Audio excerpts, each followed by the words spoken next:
एगो गर्लफ्रेंड अपने बॉयफ्रेंड से कहती है, बड़ा ही सुंदर सा लाइन है। ओ कि दुखवा भले सहलेबो जुदाई तोरा से सहबोना, आरे दुखवा कतनो सहलेबो जुदाई तोरा से सहबोना।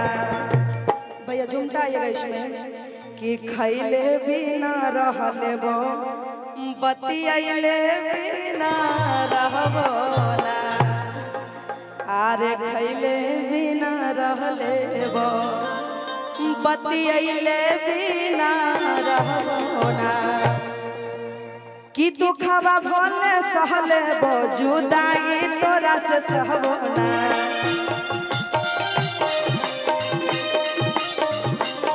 आरे दुखवा के तनो सहलेबो जुदाई तोरा से सहबो ना।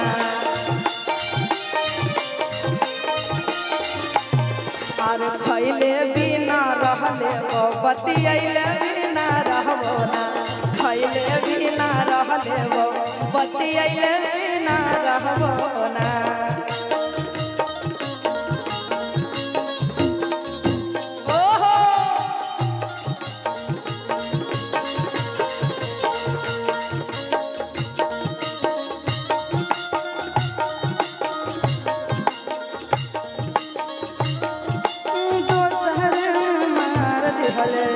कि सैया दिहले होके गारी हो तरकारी के देनाना, सैया दिहले होके गारी हो तरकारी के देनाना।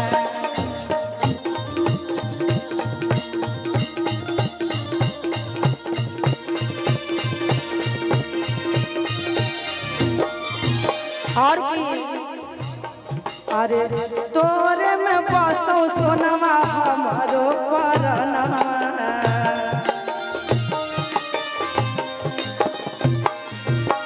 बिना तोरे आवाज सुनले लागे नहीं छौ मना।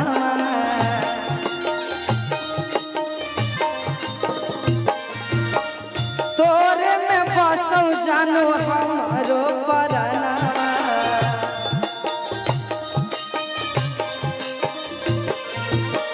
बिना तोरे आवाज सुनले लागे नहीं छौ मना।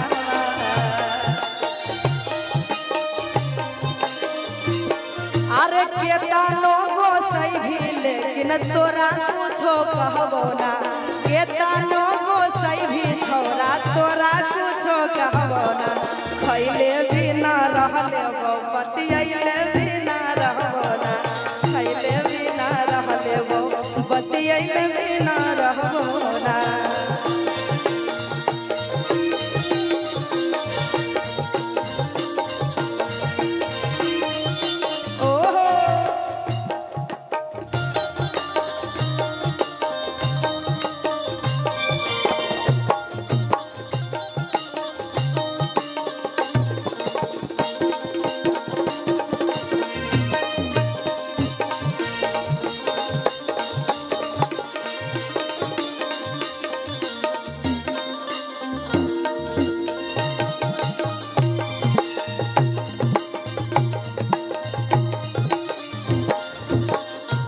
और मुहवा फुलावे छै त रुक जाय छै सांस रे,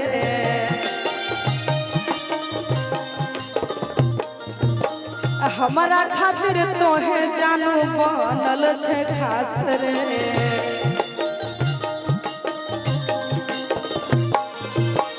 मुहवा फुलावे छै त रुक जाय छै सांस रे।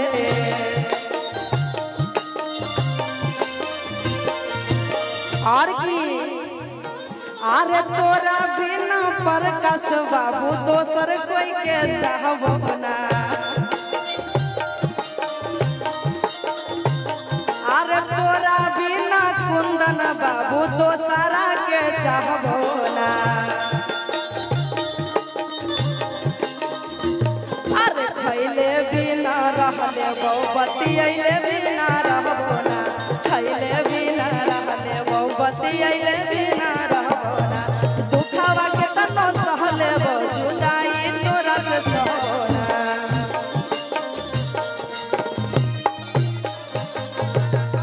बिल्कुल बिल्कुल